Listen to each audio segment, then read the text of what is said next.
Hello student, class 12th subject drawing and painting chapter 3। बच्चों, आज हम पहाड़ी शैली के बारे में पढ़ेंगे। पहाड़ी शैली की उत्पत्ति और विकास के बारे में जानेंगे। पहाड़ी शैली की उत्पत्ति और विकास 3 शैलियों के मिश्रण से हुआ है। गुजरात शैली, मुगल शैली और तीसरी है राजस्थान शैली। इन 3 कलाओं के मिश्रण से पहाड़ी शैली की उत्पत्ति मानी जाती है। राजस्थान शैली और मुगल शैली को साथ साथ की कला माना गया है, जबकि पहाड़ी और राजस्थानी कला में लगभग 200 वर्षों का अंतर माना गया है। उसके बाद पहाड़ी शैली की जो उत्पत्ति हुई है वो किन कारणों से हुई थी? वो हुई थी जो मुगल थे, उनका लास्ट का जो राजा था अकॉर्डिंग टू आर्ट औरंगजेब था।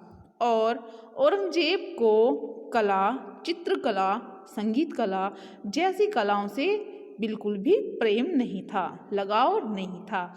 जैसे ही वो राजा बना, उसने उन चित्रकारों को वहाँ से निकाल दिया जो मुगल काल में काम कर रहे थे।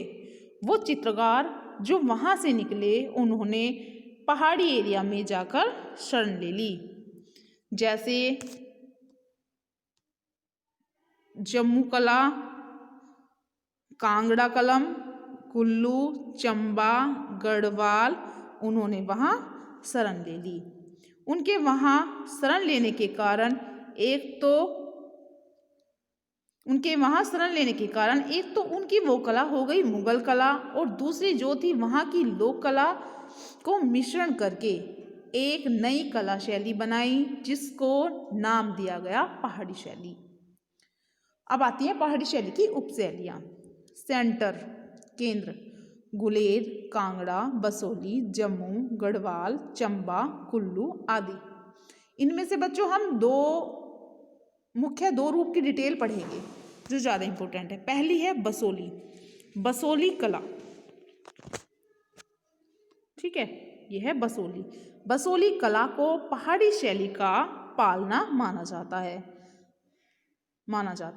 पालना क्यों माना जाता है? क्योंकि शुरुआत वहीं से मानी जाती है। बसोली जो है वो जम्मू कश्मीर के एरिया में मानी जाती है, क्योंकि वह जम्मू कश्मीर में आती है। जो कला थी वो सबसे पहले बसोली में आई।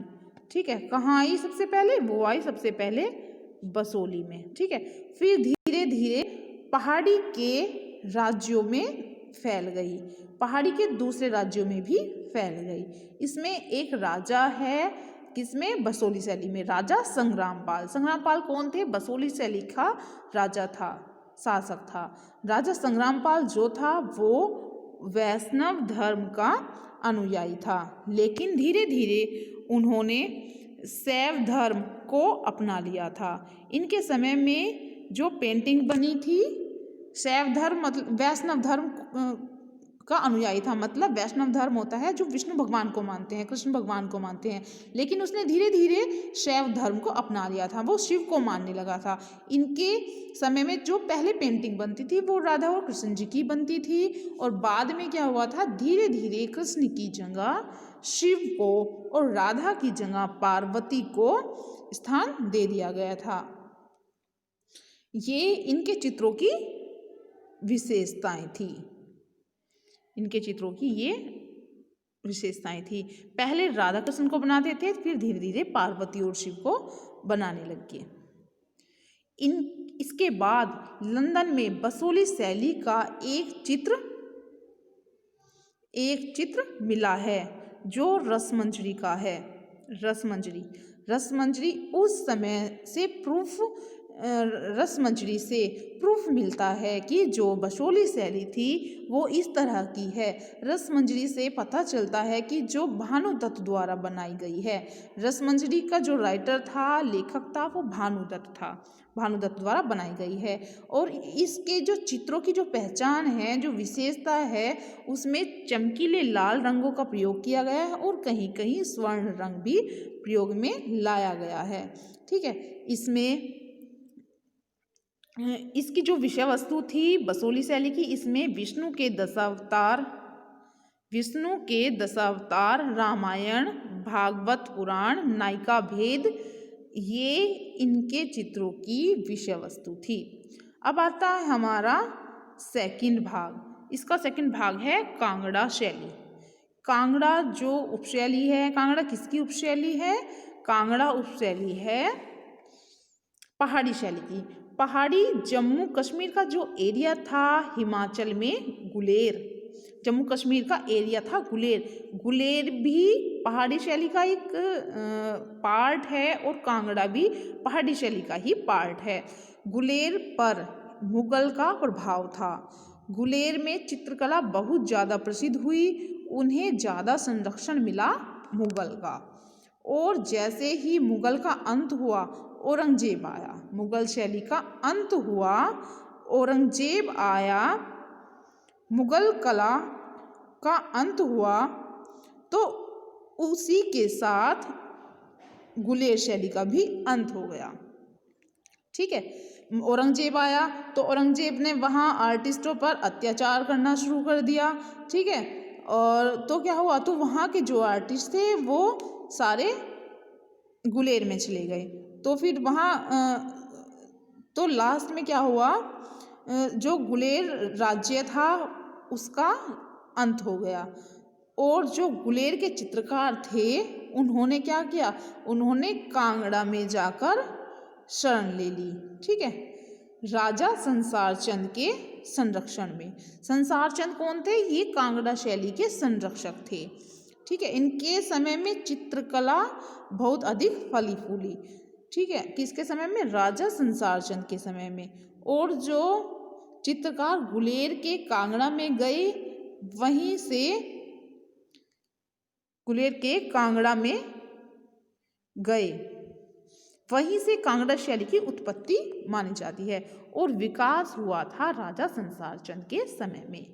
अब इन्होंने क्या किया, एक तो इनकी कला चली आ रही थी, वो मुगल और राजस्थान की प्राणहीन कला जो थी मुगल की, औरंगजेब की, जिसमें प्राण नहीं रहे थे। औरंगजेब के टाइम की जो कला थी उसमें प्राण नहीं रहे थे, वो चली आ रही थी।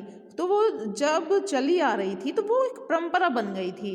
फिर इन चित्रकारों ने पहाड़ी एरिया की सुंदरता से, प्रकृति से अपनी प्रकृति से प्रसन्न हुए, खुश हुए। तो उस कला को छोड़कर जो प्राणहीन कला थी, उन्होंने उस प्रकृति से रिलेटेड और कुछ अपने नए कल्पनाशील चित्र बनाए। उनका मिश्रण करके एक नई कला शैली बनाई जो कांगड़ा शैली के नाम से प्रसिद्ध हुई। जो संसार चंद थे वो कला के महान संरक्षक थे और उन्होंने सभी चित्रकारों को आश्रय दिया और इनके विषय वस्तु चयन के लिए इनको फ्री छोड़ दिया कि आप जो चाहो वो चित्रित कर सकते हो। ठीक है, जो गुलेर था उस समय किसका शासन था वहाँ पे? इसका औरंगजेब का था। औरंगजेब ने अत्याचार करने शुरू कर दिए तो गुलेर के जो आर्टिस्ट थे वो वहाँ पे आ गए थे सारे कांगड़ा में। ठीक है, तो इनके विषय वस्तु चयन के लिए फ्री छोड़ दिया गया, आप जो चाहो वो चित्रित कर सकते हो। कांगड़ा में काफ़ी लोक कलाओं का भी मिश्रण हुआ। अब आती है हमारी इसकी विषय वस्तु। रस मंजरी, राधा कृष्णा, प्राकृतिक दृश्य, शिव और पार्वती ऐसे रहे हैं। पहले किसका चित्रण होता था? पहले होता था राधा कृष्णा का, फिर उनकी जगह किसने स्थान ले लिया था? पार्वती और शिव ने। ठीक है, अब आती है इनकी विशेषताएं। इसकी विशेषताएं, स्पष्ट रेखाएं, रंग लाल, हरा, पीला, कहीं कहीं सफ़ेद और सिल्वर रंग का भी प्रयोग किया गया है। ठीक है बच्चों, तो ये तो था आपका, मैंने थोड़ा थोड़ा बताया विषय वस्तु विशेषताएं के बारे में। अब नेक्स्ट वीडियो में मैं आपको इसकी विशेषताओं के बारे में बताऊंगी, पहाड़ी शैली के चित्रकार और उनकी पेंटिंग्स के बारे में बताऊंगी। ठीक है बच्चों, ओके, थैंक यू।